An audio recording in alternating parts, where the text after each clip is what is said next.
I get a lot of questions about purpose. It's a very important topic in my world. And ever since David Data dropped the bomb on purpose about 20 years ago, men have been struggling with this question of what is my deepest purpose? How do I live my deepest purpose? How do I find my deepest purpose? All these things are incredibly important in a lot of modern masculine discussion. And the way that the questions come up for me are twofold. The first one is, I think I have a vague idea of what my deep purpose is supposed to be in the world, but I have no idea how to create it, or I feel completely disconnected from it, or it's just kind of like something I'm not clear on. So the second question that someone tends to come to me around this is, I have no idea. I have no idea what my deepest purpose is. I don't know. It's definitely not what I'm doing now, or I just don't know what it is, and how do I find it? So luckily, the answer to both those questions, it's the same concepts. And no matter where you are, I feel like a guy who's been living a deep purpose for many years now and refining it. And the truth of the matter is, this is a never-ending yoga pose, right? This is something that we never get perfect. It never comes together exactly as we want it to. If it does, it's always short-lived. So the first thing to realize is that this is normal to have suffering, questions, doubts, all of that stuff around what our purpose is. But you definitely can clarify it. You definitely can align your life to it. And there's three ways to do that. So the first way is to be really clear about the things that actually numb you and start to remove them slowly, even if just for a period of time. So for example, I coach men who have stopped watching sports news.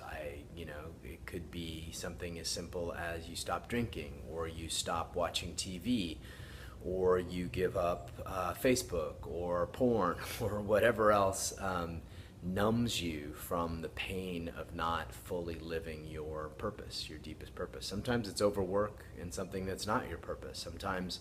Sometimes it's just busy work. But the trick is to get really clear on what is numbing you and then remove it, so that you can get clear on the pain of not living a deep purpose, and let that sort of forge something in you like a fire. And the second piece is that it helps to lead to the second point I'm going to make, which is create space to do nothing. So when we're not clear on our purpose, or when we're not sort of clear exactly how to get there, very few men take time to actually think about it, or to actually just sit and let the universe, or let life, or the cosmos, God, whatever you want to say, press something through us and into us. So the more that we're outputting all the time, outputting, giving, working, doing, the less time we actually have to receive, the less tuned our internal antenna is to receive what life is trying to tell us.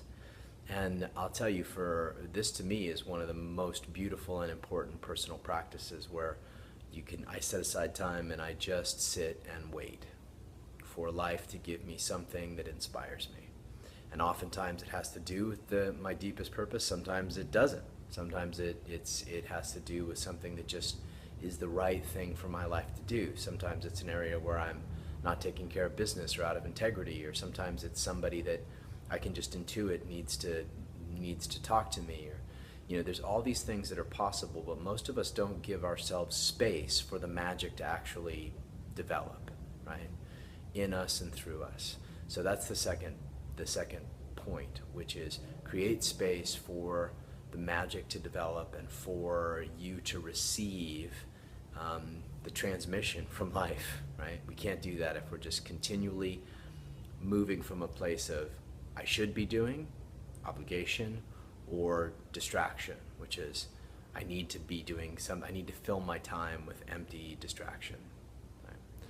Okay, the third and often most important point is to surround yourself with men who are pushing themselves here, are really working towards creating a life that they feel is very much aligned with their deepest purpose in the world. And then have them reflect back to you. Where do they feel you holding back? Where do they feel you not stepping in? Where do they feel you overdoing it? Right? Where do they feel you wasting your time? I've been involved in men's groups for 20 years and purpose-centered men's groups for over 8. And there is nothing more powerful than having a group of men that I trust keep reflecting back to me week after week what it is that I need to be doing to be living the deepest purpose that I have.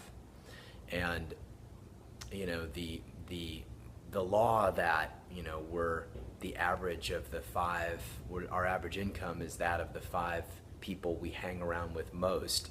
It's kind of the same principle, right? So if you hang around with people who are in shape, you tend to be in shape. If you tend to hang around with people who are on purpose, then you will be on purpose, and you'll be less prone to lapses of months of kind of inaction and ineptitude and impotence, quite frankly.